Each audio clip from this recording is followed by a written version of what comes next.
이제 우리 다 함께 사도신경으로 우리의 신앙을 고백함으로 주님 앞에 7월 21일 주일 예배를 올려드리도록 하겠습니다. 신앙 고백하겠습니다. 나는 전능하신 아버지 하나님, 천지의 창조주를 믿습니다. 나는 그의 유일하신 아들, 우리 주 예수 그리스도를 믿습니다. 그는 성령으로 잉태되어 동정녀 마리아에게서 나시고 본디오 빌라도에게 고난을 받아 십자가에 못 박혀 죽으시고 장사된 지 사흘 만에 죽은 자 가운데서 다시 살아나셨으며 하늘에 오르시어 전능하신 아버지 하나님 우편에 앉아 계시다가 거기로부터 살아있는 자와 죽은 자를 심판하러 오십니다. 나는 성령을 믿으며 거룩한 공교회와 성도의 교제와 죄를 용서받는 것과 몸의 부활과 영생을 믿습니다. 아멘. 이제 우리 다 함께 찬양하겠습니다. 예수 사랑하시는 거룩하신 말일세.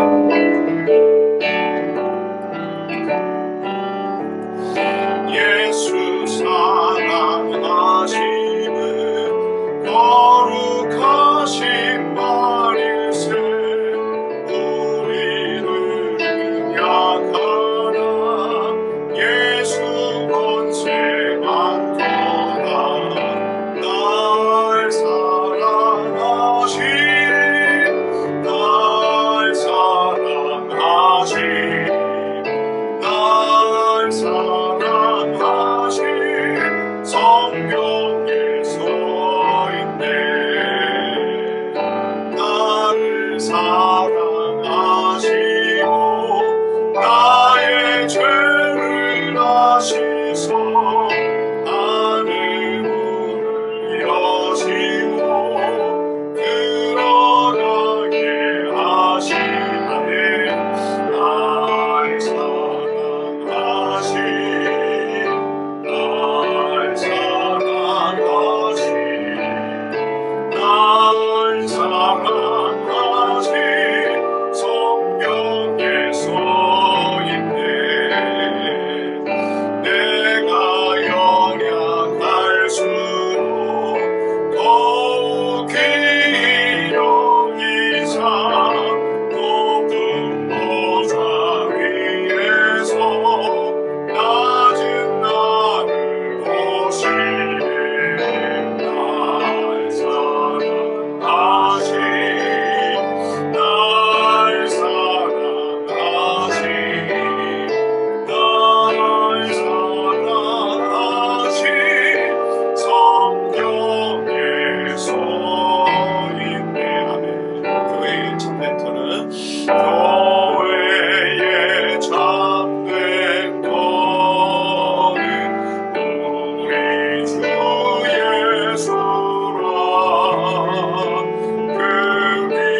구할 세상도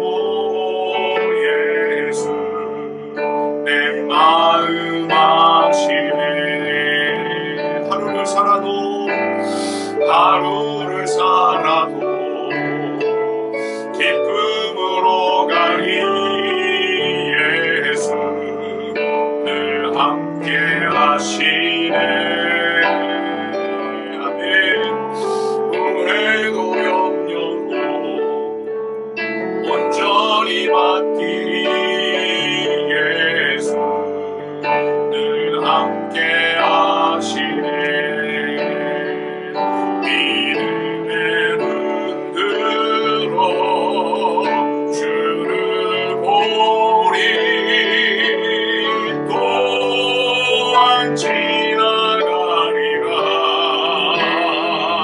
주어진 내 삶의 시간 속에 주의 뜻 알게 하소서. 믿음의 눈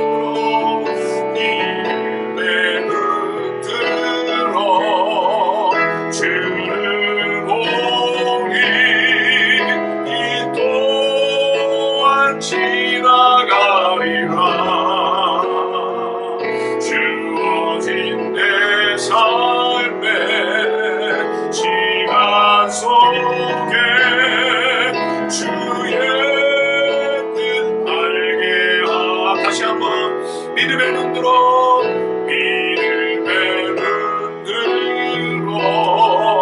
주를 보리. 이 또한 지나가리라.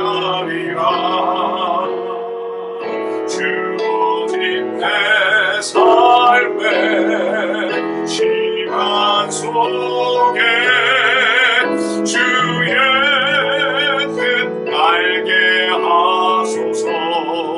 아멘. 이 시간 우리 함께 기도하겠습니다. 하나님, 오늘은 우리가 각자 흩어진 처소에서 온라인으로 예배를 드립니다.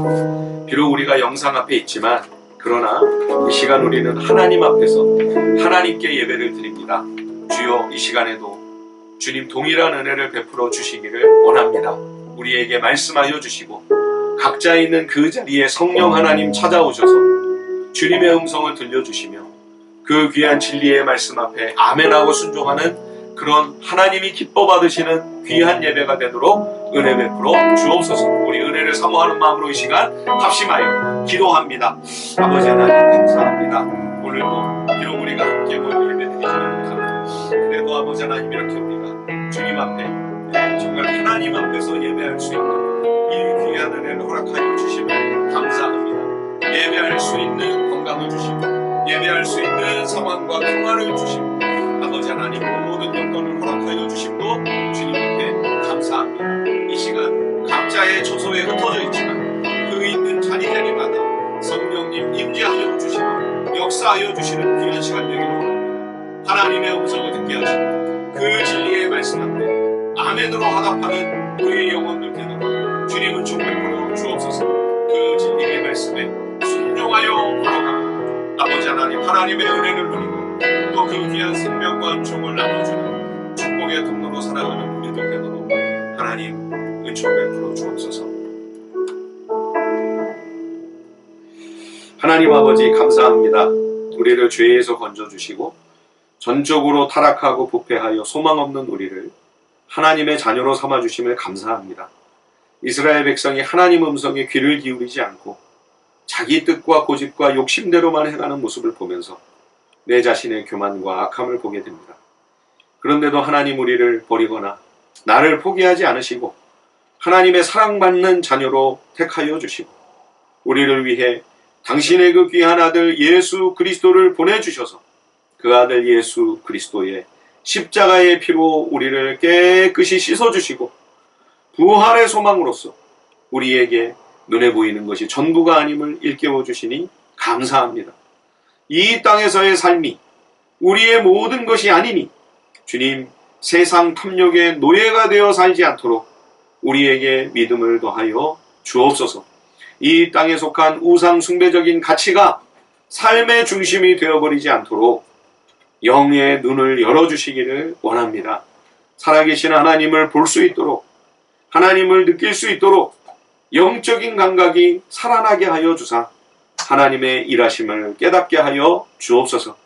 주님 오실 때가 가까워 어둡고 혼탁한 이때 우리 하늘비전 교회를 세우시고 우리 교회의 주인 되셔서 우리를 친히 다스리시며 이끌어 주심에 감사드립니다. 말씀이 흥왕하는 주의 교회가 되게 하여 주옵소서. 초대교회와 같이 다시 주의 생명과 진리의 말씀이 힘이 있어서 삶이 변화되고 그렇게 성장하고 성숙한 우리 그리스도인의 삶을 통하여 이 사회에도 선하고 거룩한 영향력을 나타낼 수 있도록 은혜 베풀어 주옵소서.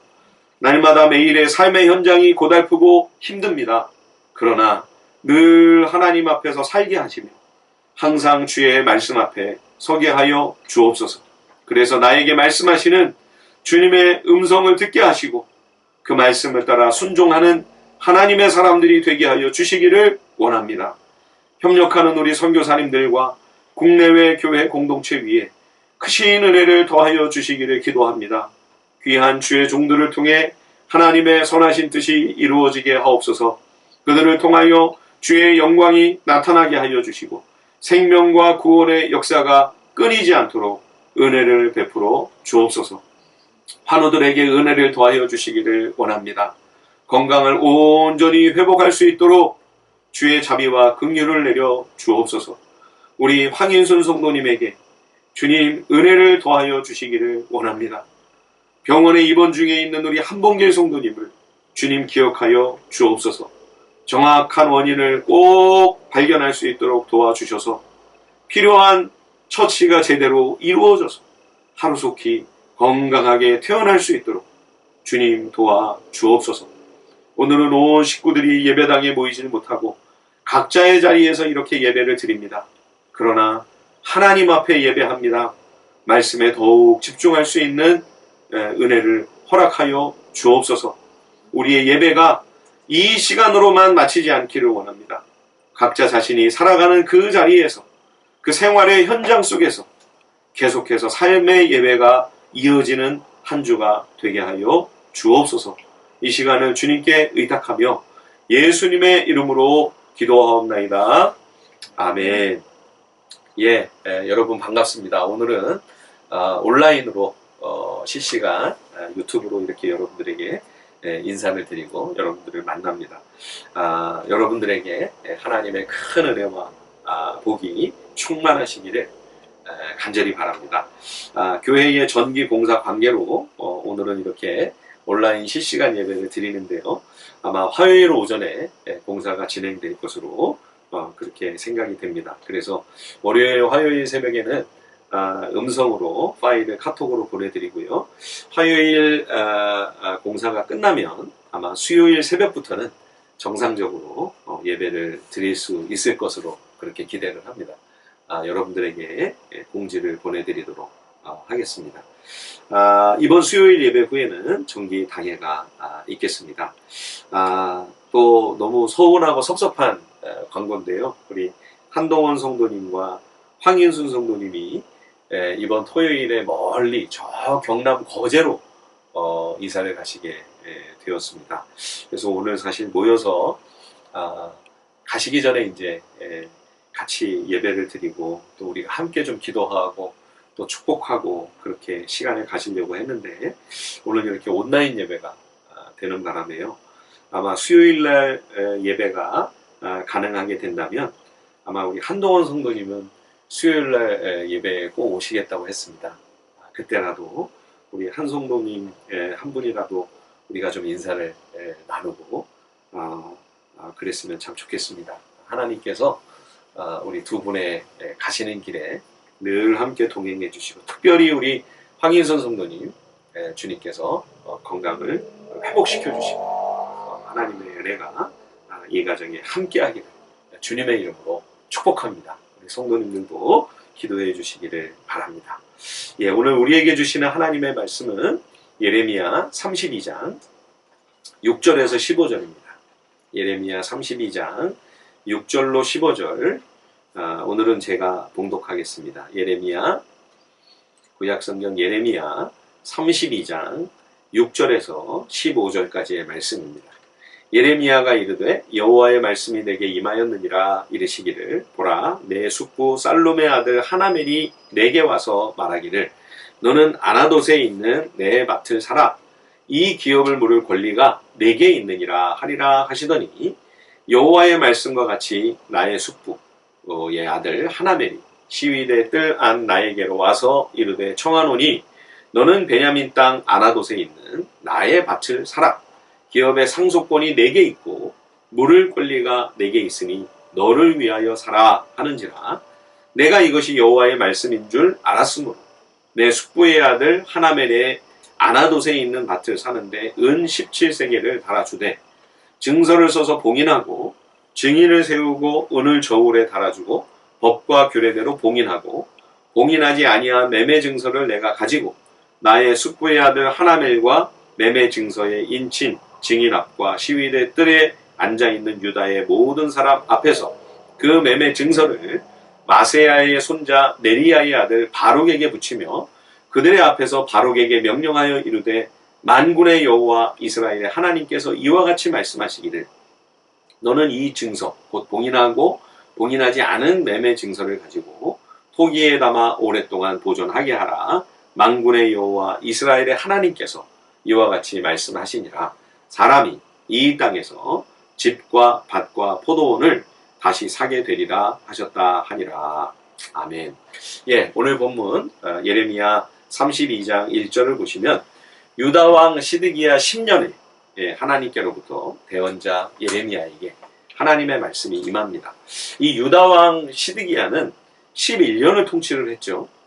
그런데 이 시드기야가 처음에는 친바벨론 노선이었다가 바벨론이 애굽 정벌에 실패하자 반바벨론으로 돌아섰습니다. 그래서 주변 여러 나라들과 동맹을 해서 이집트와 함께 연합을 하여 바벨론에 저항을 했죠. 예, 그래서 결국 시드기야 왕 9년 10월에 바벨론의 3차 침공이 시작이 됩니다. 바벨론 제국의 군대가 예루살렘을 완전히 포위를 했죠. 포위를 해도 물론 예루살렘의 지대가 워낙 높아서 공략하기는 쉽지 않습니다. 그래서 바벨론 군대는 예루살렘 옆에 흙으로 거대한 산을 쌓기 시작합니다. 예, 예루살렘이 해발 고도가 754m죠. 예, 강원도 평창이 해발 한 700m 쯤 되죠. 지대가 꽤 높습니다. 그러니까 성을 문을 꼭 틀어 잠그고 굳게 지키면 공격하는 입장에서 만만치가 않은 거죠. 그래서 예루살렘 성 옆에다가 군대가 흙으로 거대한 토둔을 쌓아서 이 흙산이 더 높이 이렇게 세워지게 되면 거기서 온갖 공세를 다 쏟아부을 수가 있는 것입니다. 그렇게 1년 6개월여를 완전히 예루살렘을 봉사하여 고사 작전에 돌입한 결과 시드기야 11년 4월에 결국 예루살렘이 함락이 되는 것이죠. 그래서 예루살렘 성벽이 완전히 다 헐리고 예루살렘 성전은 철저히 약탈을 당하고 불태워집니다. 예루살렘 도시 전체가 폐허가 되고 항복한 백성들만 살아남아 전쟁 포로로 끌려가게 되는 것이죠. 하나님 말씀대로 갇혀있는 동안 예루살렘 성 안에는 극심한 기근과 그리고 굶어 죽는 백성들이 속출하게 되었고 전염병까지 돌게 됩니다. 그래도 1년 6개월 만에 성벽이 뚫리는 바람에 그나마 살아있던 백성들이 목숨을 건질 수가 있었다고 봐야 될 정도로 성 안의 상황은 정말 참담했습니다. 오늘 말씀은 바로 그 직전에 그 전해에 벌어진 일이죠. 지난주일 우리는 거짓 선지자들의 메시지를 어떻게 분별할 수 있는가 함께 말씀을 나눴습니다. 유다 왕국 마지막 멸망 이전에 온갖 거짓말과 거짓 예언이 가득하여 왕과 백성들을 혼란케 했던 것처럼 예수님이 다시 오시는 이 땅 역사의 종말에도 가면 갈수록 거짓 선지자들, 거짓 영적 사기꾼이 점점 더 기승을 부리게 될 것입니다. 말세의 이 마지막 영적 혼란의 시기에 우리가 속지 않고 참되고 바른 진리를 따라가려면 어떻게 해야 될까요? 어찌해야만 참과 거짓을 제대로 분별해서 영적 사기꾼들에게 속아 넘어가지 아니하고 진리의 이 길을, 믿음의 길을 끝까지 올바로 걸어갈 수 있을까요? 우선 가장 먼저 걸러야 할 것은 뭐라고 그랬습니까? 쉽고 빠른 손쉬운 해결책을 제시하면 무조건 그것은 아니다 말씀을 드렸죠. 2년 안에 해결이 된다. 속히 구원하신다. 한 방이면 끝난다. 한 건이면 대박이 터진다. 이런 이야기는 길게 들을 필요가 없다고 말씀드렸습니다. 무조건 걸르십시오. 신앙의 길 역시 왕도는 결코 없습니다. 시간이 필요합니다. 금방 빨리는 안 됩니다. 조급하면 안 됩니다. 서두르지 마십시오. 시간이 충분히 필요합니다. 오래 진드간이 기다리며 버틸 수 있어야만 합니다. 공부는 머리로 하는 게 아니라 엉덩이로 하는 거다. 스승님들이 그런 말씀을 많이 하셨습니다. 인생의 길, 신앙의 길이 그렇습니다. 자꾸 들썩들썩 하면 안 됩니다. 이 길이 맞다, 확실하고 성경적이다 그러면 오래 인내하고 참고 견디고 버텨야 되는 것이죠. 두 번째요, 거짓과 참을 분별할 수 있는 비결은 성경의 역사, 이 계시의 역사, 구속 역사를 잘 아는 것입니다. 그래서 우리가 꾸준히 성경을 읽고 말씀을 성실하게 큐티하는 것이 꼭 필요한 이유가 여기에 있습니다. 이 진리의 지식과 깨달음이 참과 거짓을 판별하는 데 중요한 기준이 되기 때문입니다. 거짓 선지자들이 성전불패라는 메시지를 들고 나와서 큰 인기몰이를 했습니다. 예레미야는 바벨론에게 우리가 패망한다, 항복해야 된다, 바벨론의 멍에를 매라, 이렇게 선언을 했는데 거짓 제사장과 선지자들은 아니라는 거죠. 그런 일은 있을 수 없습니다. 하나님의 도성이요 창조주 여호와의 성전인데 어찌 하나님의 성전 여호와의 성읍이 무너질 수가 있겠습니까? 그러면 이게 진짜인가 거짓인가, 맞는가 틀렸는가 검증을 해야죠. 어떻게 검증을 하나요? 우리는 이 성경이라고 하는 절대적인 진리의 기준이 있습니다. 성전 불패, 그러면 이 메시지가 과연 성경적인 가르침인가? 이거를 말씀의 기준으로 우리가 검증을 해야죠. 그러려면 말씀을 잘 알아야죠. 성경을 잘 모르면 마귀 사단이 가지고 놀기가, 속이기가 너무 쉬운 겁니다. 이단을 비롯한 영적 사기꾼들이 이용해 먹기가 너무 좋은 거죠. 우리가 악한 영의 먹잇감이 되지 않기 위해서라도 성경 진리로 꼭 무장되어 있어야만 합니다. 오늘날 한국교회에 이단이 끊임없이 창궐하고 있습니다. 요즘에는 신천지가 아주 기승을 부리고 있죠. 신천지는 기존 교회에서 신앙생활하던 성도들이 대거 넘어간 것입니다. 많은 목사, 장로, 권사, 집사, 재직들이 줄줄이 다 이 신천지에 포섭이 되었다고 그러죠. 신천지는 교회 안 다니는 사람들을 전도하는 그런 집단이 아닙니다. 다 이미 교회 다니고 있는 교인들에게 접근해서 성경을 가르쳐준다는 미끼로 거짓말을 치면서 속인 거죠. 심지어 수많은 청년들, 젊은이들이 신천지에 엄청나게 유입이 되었다는 것 때문에 우리가 얼마나 큰 충격을 받고 있습니다. 신천지의 이러한 성장은 한국교회가 얼마나 타락하고 부패했는지를 보여주는 부끄러운 증거입니다. 기존 교회가 너무 썩어서 더 이상 소망이 없다. 기존 교회는 바벨론이다. 그러니 신천지만이 새로운 희망이라는 거죠. 그래서 거기 설득이 되어 넘어간 열심히 있는 교인들과 청년들이 그렇게 많다고 하는 것은 얼마나 썩어빠진 목사와 교회로 말미암아 상처받고 절망한 그러한 사람들이 많은가를 보여주는 거죠. 또 하나는 얼마나 성경을 모르면, 목사들이 얼마나 성경을 제대로 안 가르쳤으면 이런 말도 안 되는 거짓말에 이렇게 다 설득을 당하고 다 넘어가느냐는 겁니다. 영적인 지도자들이 말씀을 제대로 양육하고 또 성경을 올바로 열심히 가르치지 않은 이 책임이 너무나 큽니다. 말씀을 모르면 말씀에 담겨있는 계시의 역사와 그 구속 역사의 흐름을 우리가 제대로 감을 잡고 있지 못하면 이 진리를 보고 깨닫는 영적인 눈이 열리지 않으면 속기가 십상인 거죠. 예. 말씀을 제가 한 구절 보겠습니다. 예레미야 26장 6절입니다. 예레미야 26장 6절. 내가 이 성전을 실로같이 되게 하고 이 성을 세계 모든 민족의 저주거리가 되게 하리라 하셨느니라. 예. 하나님께서 예루살렘 성전을 과거 실로와 같이 심판하시겠다고 대언자 예레미야를 통하여 선포하셨죠. 이 실로는 이스라엘 백성이 가나안 땅에 정착했을 때 성막이 실로의 자리를 잡았습니다. 예. 이 성막은 성전이 있기 전에 광야에서 하나님 명령을 따라 제작된 이동식 성전이죠. 즉 실로는 솔로몬 성전이 예루살렘에 건립되기 이전에 거룩하신 여호와 하나님의 지성소가 자리 잡고 있던 그러한 장소입니다. 그러나 사사시대에 이르러 엘리 대제사장이 영적인 눈이 어두워졌습니다. 영성이 무뎌지고 무감각해졌습니다. 심지어 그 두 아들 제사장 홈니와 비나하스가 성막의 제물에 먼저 함부로 손을 대기 시작했죠. 하나님께 드리려고 가져온 백성들의 그 바친 제물을 제사장들이 가져다가 쏙쏙 먼저 빼먹는 말도 안 되는 짓이 저질러졌습니다. 심지어 회막문에서 수종드는 여인과 간음을 하는 못된 짓을 겁도 없이 자행하고 있었죠. 그런데도 대제사장이 아무 조치도 취하지 않는 겁니다. 말로만 형식적으로 제사장들을 타이르는 거죠. 결국 하나님께서 블레셋을 통하여 이스라엘을 치십니다.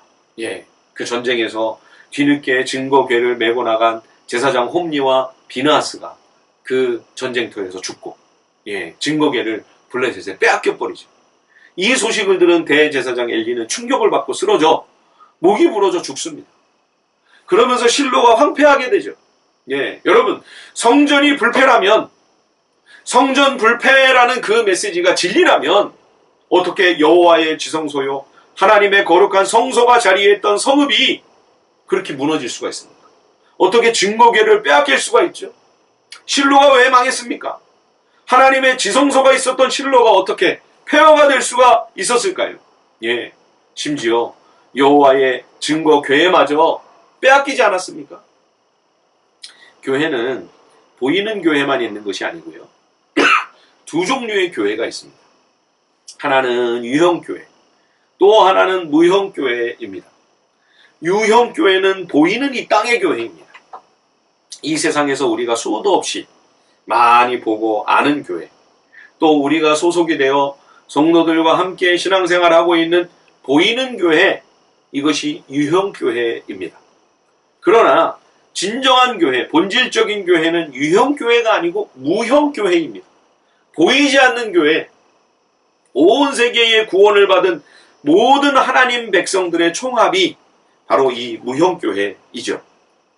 이 땅에서 구원받은 하나님의 자녀들만 아니라 먼저 믿고 하나님과 동행하다가 먼저 천국에 간 성도들, 이들까지 우리가 다 예수 그리스도 안에서 한 몸을 이루고 있습니다. 이게 무형교회죠. 예, 아까 우리가 불렀던 찬송 있죠? 찬송가 600장 교회의 참된 터는, 그 가사 3절을 보시면 이렇게 되어 있죠. 땅 위의 모든 교회, 주 안에 있어서 하늘의 성도들과 한 몸을 이루네. 예, 이 무형교회입니다. 보이지 않지만 그리스도의 피로 죄 용서함 받은 모든 하나님의 백성의 공동체. 이것이 진정한 하나님 나라죠. 이것이 무형교회입니다. 이것이 참된 교회이고 이것이 영원한 하나님의 나라죠. 이러한 하나님의 나라는 결코 무너지거나 망하거나 패배하지 않습니다. 절대 실패하지 않고요. 영원히 승리하는 것이죠. 그러나 이 땅의 교회, 이 세상에 속한 눈에 보이는 유형교회는 때로는 무너지고 실패합니다. 전쟁과 환난으로 공경에 처하기도 하고요. 하나님의 징계로 말미암아 쓰러져서 땅에 내팽개쳐져 짓밟힐 때도 있습니다. 핍박과 박해로 죽임을 당하기도 하고 순교를 겪기도 합니다. 현실적인 어려움에 처하여 문을 닫기도 하고요. 심지어 교회가 정부로부터 폐쇄를 당할 때도 있는 거죠. 중국에서 지금 벌어지고 있는 일들처럼요. 예. 성경을 통해 성경의 역사와 구속의 역사를 우리가 제대로 알면 분별할 수가 있습니다. 예. 사사시대의 실로의 역사만 우리가 기억을 해도 얼마든지 하나님의 지성소도 거룩한 여호와의 성전도 영광스러운 하나님의 성읍도 얼마든지 하나님의 징계로 환난을 당할 수 있다고 하는 사실을 우리가 충분히 납득할 수가 있죠. 예. 그랬다면 거짓말에 속지 않았을 것입니다. 뿐만 아니라 대언자 예레미야의 이 심판선언 메시지는요, 구약의 율법을 우리가 살펴보면 지극히 당연한 결론입니다. 우리가 신명기 말씀을 이미 묵상한 바 있죠. 하나님께서 모세를 통해 광야 이스라엘 백성들에게 벌써 분명하게 말씀하셨습니다. 약속의 땅에 들어가 하나님과의 언약을 이행하며 율법의 정신을 따라 믿음으로 살지 않는다면 가나안 땅이 그 백성을 토하여 내칠 것이다. 분명하게 말씀하지 않으셨습니까? 언약 백성이 주의 율법을 이행하지 아니하고 말씀을 불순종하며 우상 숭배의 죄악을 자행하고 하나님을 거역하면 그 땅에서 결국 쫓겨나 이민족에 의해서 전쟁으로 패망을 당하고 온 세계 여러 나라로 뿔뿔이 흩어지는 쓰라린 징계를 경험하게 될 것이라고 아주 생생하게 하나님께서 경고하신 말씀이 이미 율법에 기록되어 있지 않습니까? 신명기 28장 48절 49절 말씀을 한번 보십시다. 네가 줄이고 목마르고 헐벗고 모든 것이 부족한 중에서 여호와께서 보내사 너를 치게 하실 적군을 섬기게 될 것이니 그가 철몽에를 내 목에 메워 마침내 너를 멸할 것이라. 곧 여호와께서 멀리 땅끝에서 한 민족을 독수리가 날아오는 것 같이 너를 치러 오게 하시리니 이는 네가 그 언어를 알지 못하는 민족이요. 예, 하나님을 반역하고 우상 숭배를 행하며 하나님과의 약속을 배신한 주의 백성이 다른 이방 나라의 침략을 받아 패망을 당하게 되고 포로로 끌려간다. 너희 목에 쇠멍에를 매도록 하실 것이라고 벌써 이렇게 율법에서 누차 경고하고 있지 않습니까? 심지어 외국 군대가 쳐들어와 성을 에워싸고 높고 견고한 성벽을 다 헐어버릴 것이며 적군에게 포위를 당하여 사면초가에 놓인 이스라엘 백성이 끔찍한 공경을 당하여 참담한 패배를 당하게 될 거라고까지 아주 소상하게 율법에 벌써 다 기록되어 있습니다. 예레미야뿐만 아니라 예루살렘의 패망과 성전의 멸망을 외쳤던 선지자들은 하나님이 보내신 주의 종이었죠. 또 하나님께서 그들에게 주신 말씀을, 하나님의 말씀을 대언한 사람들이었습니다. 자기 생각이나 무슨 주장이나 인간의 어떤 사상 또는 왕과 백성이 듣기 원하는 그런 말을 해주는 사람들이 아니었던 거죠. 하나님의 대언자는 하나님이 맡기신 말씀을 백성들에게 대신 전달해준 하나님의 사람이었습니다. 뿐만 아니라 진정한 대언자들의 메시지는 기록된 율법의 내용과 그 맥락이 정확하게 일치합니다. 구약 성경이 또 신약 성경이 기록되고 있을 당시는 아직 계시가 종결이 안 된 상황이었죠. 지금 오늘날 우리는 이 성경 66권이 다 기록이 끝났기 때문에 이제는 계시가 종결되었습니다. 하나님의 모든 계시, 하나님의 모든 뜻과 모든 생각과 모든 말씀은, 모든 계획은 이 성경 66권의 계시에 전부 다 충분히 담겨 있습니다. 부족함이 없습니다. 오늘 우리의 상황과 형편이 또는 환경이 그 옛날 고대와는 전혀 다르고 오랜 세월의 격차가 있을지라도 이 66권에 이미 기록된 이 계시를 통해 성령께서는 오늘도 내 삶의 현장 속에서 각자 처한 저마다의 전혀 다른 환경과 사연 속에서도 하나님은 이 성경을 통해 나에게 말씀하시는 거죠. 오늘도 하나님이 나에게 말씀하시는 거죠. 이 성경을 통해서. 그러니까 우리가 다른 어떤 새로운 계시를 특별하게 또 받아야 될 필요가 없습니다. 이 기록된 계시를 떠나 따로 또 무슨 주님의 계시를 받아야 된다. 그러면 이제 그거는 엉뚱한 길로 가는 거죠. 예, 사탄의 속임수와 거짓말에 속아 넘어가고 영적인 사기꾼에게 놀아나기 십상인 겁니다. 그래서 우리는 이 66권 계시의 말씀을 굳게 붙잡고 절대 이 말씀에서 멀리 벗어나지 말아야 하는 것이죠. 성경이 기록되고 있던 구약시대에도 최성경 계시가 종결되지 않아 성경이 기록되고 있는 과정이었죠. 예레미야 시대에도 마찬가지고. 그 시대에도 만약 하나님께서 어떤 대언자에게 하나님의 말씀을 주시고 하나님께서 그에게 당신의 메시지를 맡기셨다면 그 대언자가 선포하는 메시지는 그보다 앞서 기록된 모세의 율법의 그 모든 교훈과 내용과 일치해야 되는 겁니다. 이게 일맥상통해야 되는 거예요. 그렇지 않습니까, 여러분? 같은 하나님의 말씀인데 율법에서는 이렇게 말씀하시고 예레미야에게는 이렇게 얘기하시고 이게 앞뒤가 안 맞는다면 그렇게 되면 그 대언자는 가짜라고 하는 사실이 금세 탄로가 나는 거죠. 그래서 우리가 에스겔이나 다니엘이나 이사야나 아모스나 예레미야나 이 하나님의 대언자들의 메시지, 이 대언자들이 선포한 계시는 앞서 모세를 통해 이미 주신 그 율법의 교훈과 그 가르침과 그 내용과 이 흐름이 맥락이 딱 맞아떨어지는 거죠. 앞뒤가 꼭 맞습니다.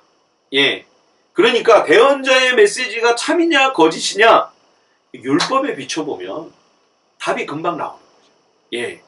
그러니까 여러분 만약 시드기야 왕이 그 붙인 요시야 왕이나 다윗 왕처럼 여호와의 율법에 마음을 두고 있었다면 수많은 제사장과 선지자들 가운데 과연 누가 참 하나님의 진리를 외치고 있는 것이고 누가 거짓말을 하는지 분별이 됐겠죠. 유다 왕국의 이 마지막 왕 시드기야는 정말 비운의 지도자입니다. 근데 안타깝게도 이 잔머리를 너무 많이 굴렸다고 그랬잖아요. 이 시드기야가 수도 없이 고민을 합니다. 지금 바벨론에 의해 포로가 되어 있는 이 동안에도 시드기야는 애굽이 반드시 출병을 해서 애굽왕 바로가 꼭 원병을 보내주어 우리를 구해줄 거라 그렇게 철석같이 믿고 있었죠. 근데 안 오는 거예요. 그래가지고 감옥에 가둔 예레미야를 불러서 다시 물어봅니다. 그러면 예레미야가 이야기를 하죠. 애굽 안 옵니다. 왕이요, 하나님이 말씀하셨습니다. 이 예루살렘은 반드시 멸망한다고요. 백성을 다 살리고 왕도 살려면 항복해야 됩니다. 하나님 말씀을 들으십시오. 이 시드기야가 그 사이에서 갈팡질팡하다가 끝내는 파멸에 이르고 만 것이죠. 사랑하는 성도 여러분, 역사는 반복이 됩니다. 성경을 통해 이미 흘러간 구속의 역사, 성경의 모든 역사의 흐름과 그리고 율법의 정신, 율법의 교훈을 우리가 성실하게 듣고 읽고 묵상하고 우리가 열심히 그 말씀을 계속해서 배우면 그 진리의 빛을 통하여 우리는 오늘을 바르게 살아갈 수 있는 거룩한 통찰력, 영적인 분별력을 얻게 되는 거죠. 세계에서 가장 많이 통용되는 기축통화라고 일컫는 이 미국의 달러는 많이 사용되는 만큼 또 위조지폐도 그렇게 많다고 그러죠. 그런데 그 위조지폐를 판별하는 가장 빠른 방법은 뭐냐? 이 진짜 화폐의 촉감을 계속 손에 익히는 거예요. 진폐를 계속 만지면 그 감촉에 민감해져서 위패가 딱 나왔을 때 이 손가락에 전해지는 그 느낌만으로 즉시 위패를 적발해 낸다는 것이죠. 거짓과 혼돈이 난무하는 이 영적 사기가 활개를 치는 이 말세에 마지막으로 가면 갈수록 점점 더 영적인 이 혼돈과 혼란은 가중될 것입니다. 여러분, 무엇으로 우리가 참과 거짓을 분별할 수 있을까요? 진짜를 아는 사람만이, 진짜의 맛을 아는 사람만이 거짓을 가려낼 수가 있는 거예요. 참 진리이며 생명이신 이 하나님의 말씀을 날마다 가까이 해야 합니다. 그래야만 이 무수한 거짓과 가짜 속에서 진짜를 우리가 골라낼 수가 있는 거죠. 여러분, 진짜만이 우리를 살릴 수 있습니다. 오늘 우리가 읽은 말씀을 보면 바벨론 군대가 예루살렘을 포위하고 있고 대언자 예레미야는 옥에 갇혀 있는 상황이죠. 성 안에 많은 백성들이 큰 위험에 처한 상황일 뿐만 아니라 예레미야도 마찬가지입니다. 왕의 감옥에 갇혀 있다는 것은요, 뭐 당장이라도 끌려나가 죽임을 당해도 이상하지 않은 상황이다, 그런 뜻입니다. 세례 요한이 헤롯 안디바의 궁전에 갇혀 있지 않았습니까? 갑자기 불려나가 참수를 당하고 끔찍한 최후를 맞이하는 거죠. 지금 이 예레미야도 시드기야 왕 말 한마디면 즉시 목이 날아가는 겁니다. 예, 나라도 민족도 백성도 하나님의 대언자도 전부 백척간두에 서 있는 것처럼 위험천만한 순간이죠. 근데 이 순간에 주님이 참 희한한 명령을 하십니다.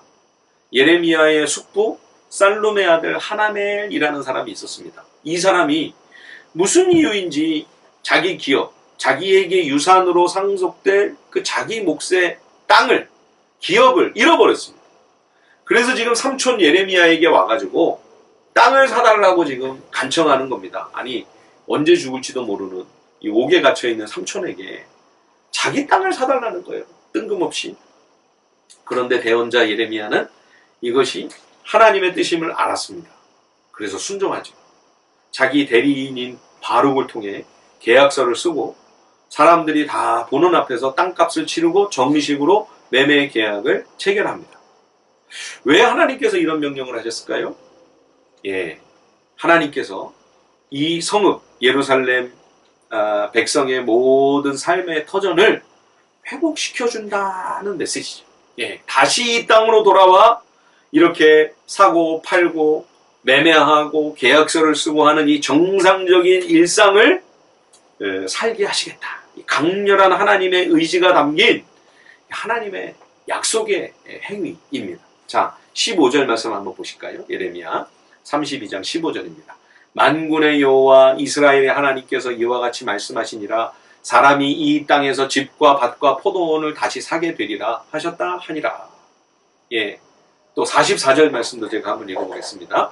베냐민 땅과 예루살렘 사방과 유다 성읍들과 산지의 성읍들과 저지대의 성읍들과 네겝의 성읍들에 있는 밭을 은으로 사고 증서를 기록하여 봉인하고 증인을 세우리니 이는 내가 그들의 포로를 돌아오게 함이니라. 여호와의 말씀이니라.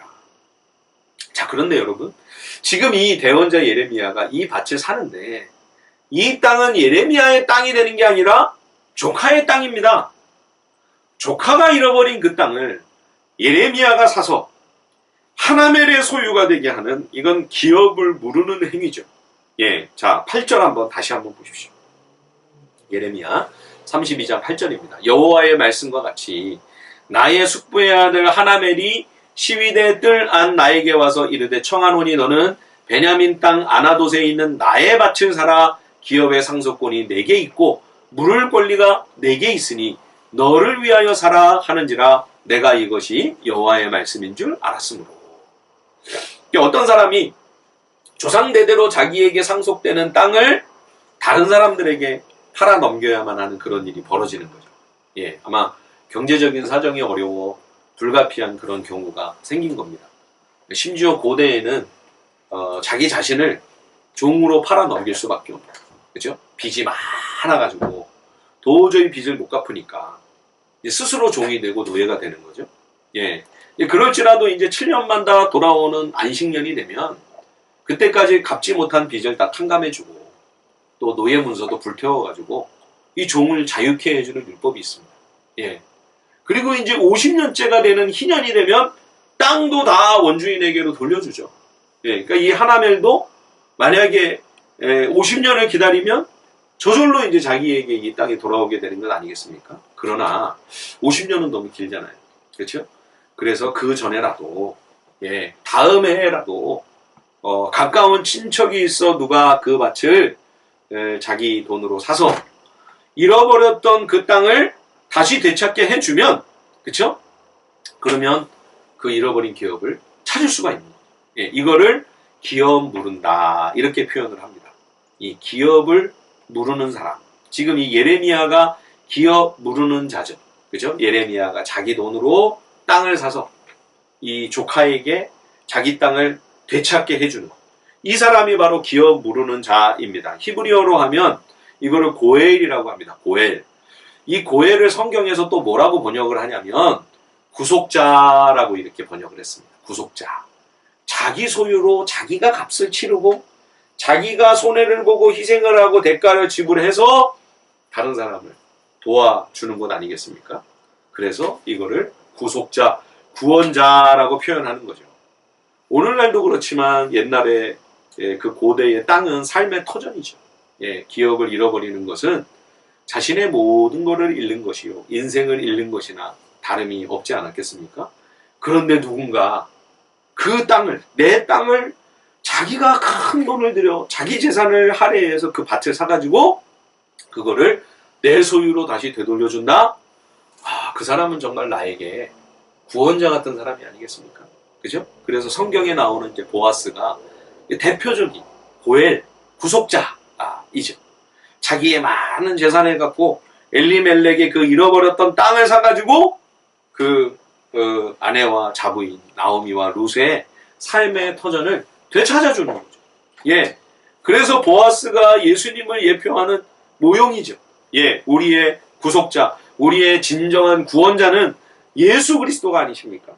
그리스도께서 이 땅에 오셔서 생명 주시려고 십자가에서 피를 흘리시고 당신의 모든 것을 다 쏟아 희생을 해주신 것이죠. 그래서 우리가 죄 용서함을 받고 영원한 생명과 구원을 얻게 된 것이죠. 예수님이야말로 우리의 기업 무르는 자이신 거죠. 예수님이야말로 나의 진정한 고엘이신 거죠. 자, 그런데요, 여러분. 오늘 본문을 이 8절을 다시 보시면요. 하나멜이 삼촌 예레미야에게 자기 고엘이 되어달라고 지금 간곡하게 요청을 하는데 자기를 위해 밭을 사지 말고 예레미야 자신을 위하여 밭을 사라 이렇게 이야기를 하죠. 8절을 한번 다시 보십시오. 거기 보시면 나의 밭을 사라. 기업의 상속권이 내게 있고 물을 권리가 내게 있으니 너를 위하여 사라 하는지라 내가 이것이 여호와의 말씀인 줄 알았으므로. 아니, 예레미야가 지금 이 땅을 사는 거는 예레미야 소유가 되는 게 아니고 하나멜의 소유가 되는 겁니다. 그러면 하나멜이 좋은 일이지 무슨 예레미야를 위해 이거를 사라고 합니까? 그런데도 또 예레미야는 이것이 여호와의 말씀인 줄 알았다 이렇게 기록되어 있죠. 이 사건은 장차 이스라엘에 주실 회복을 상징하는 하나님의 은혜로운 약속일 뿐만 아니고요.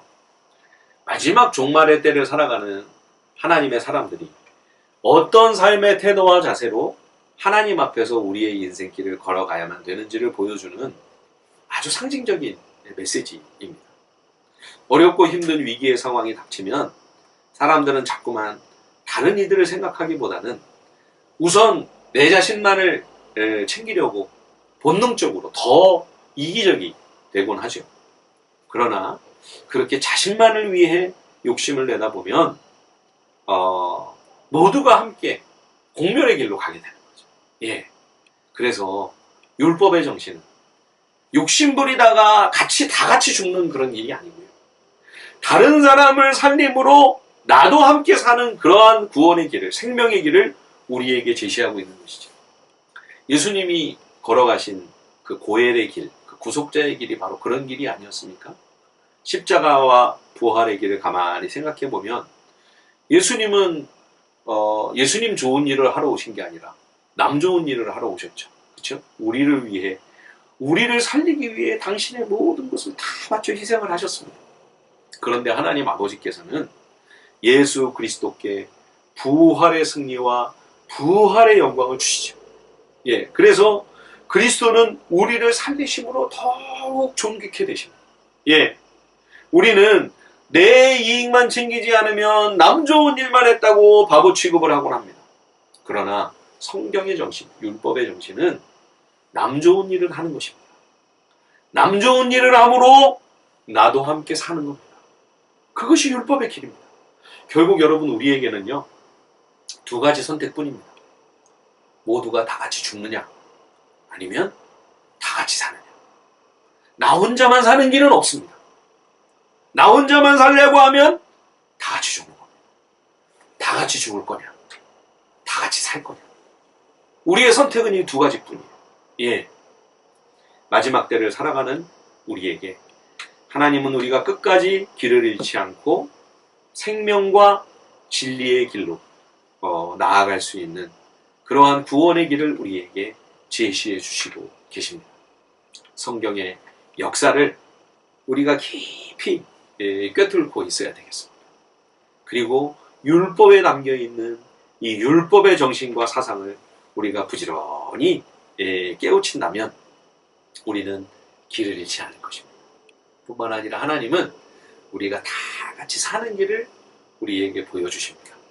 아무쪼록 이 마지막 때를 살아가는 우리 하늘비전 성도들이 하나님께서 우리에게 일깨워 주신 이 귀한 생명과 진리의 길을 믿음으로 걸어감으로 모두를 살리고 그리고 또 나도 사는 그런 복된 은혜가 우리 가운데 있기를 주님의 이름으로 간절히 축원드립니다.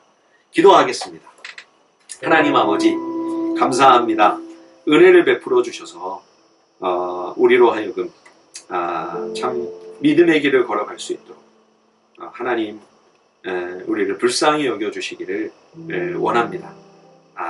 기도합니다. 하나님 우리가 정말로 하나님이 바라시고 원하시는 그러한 믿음의 선택을 할 수 있도록 우리에게 지혜를 더하여 주옵소서.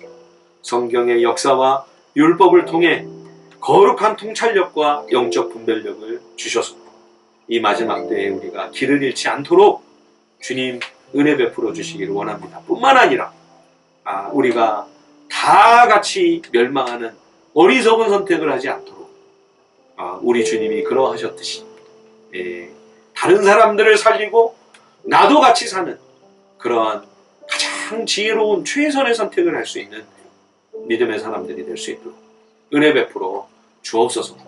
오늘 정성을 다해 주님 앞에 귀한 예물을 바치는 손길 하나님 기쁘게 받아주시고 이 예물이 사용되는 곳마다 오직 우리 주님의 이름만 높임을 받으시며 주님의 복음만 영화롭게 되기를 원하나이다. 주님 이번 한 주도 우리의 삶의 예배는 끊어지지 않게 하여 주옵소서. 우리의 삶의 현장 속에서 우리가 처한 그 삶의 자리에서 하나님이 기뻐하시는 거룩한 믿음의 길을 걸어가는 우리 하늘비전 성도들이 다 되게 하여 주시기를 간절히 소원하옵고 예수님의 이름으로 기도하오며 이제도 우리 주 예수 그리스도의 그 크신 은혜와 우리 아버지 하나님의 그 놀라우신 사랑하심과 성령의 교통하심이 오늘 하나님의 말씀을 기준으로 삼고 하나님이 우리에게 제시하신 다 함께 같이 사는 길로 믿음의 길을 끝까지 걸어가기를 원하여 주의 얼굴을 구하는 거룩한 하나님의 백성들 위에 영원토록 함께 계시기를 간절히 축원하옵나이다. 아멘.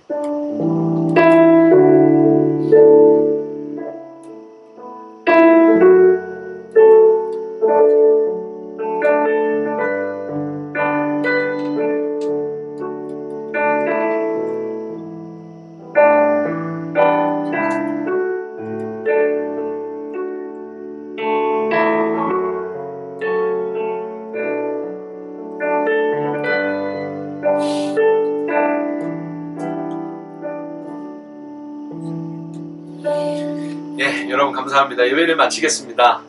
수고 많으셨고요. 오늘은 온라인 예배를 이렇게 가름하고요. 아마 수요일 날부터는 우리가 수요일 새벽부터는 정상적으로 모든 예배가 회복될 것으로 그렇게 기대를 합니다. 공사가 아무 어려움 없이 잘 되도록 여러분 기도해 주시고요. 또 우리 건물에서 공사를 다 해주기로 했습니다. 너무 감사하고 그래서 수요일 날 새벽부터 다시 여러분 만나 뵙도록 하겠습니다. 한 주간 여러분 평안하시고 승리하시길 바랍니다. 감사합니다. 네.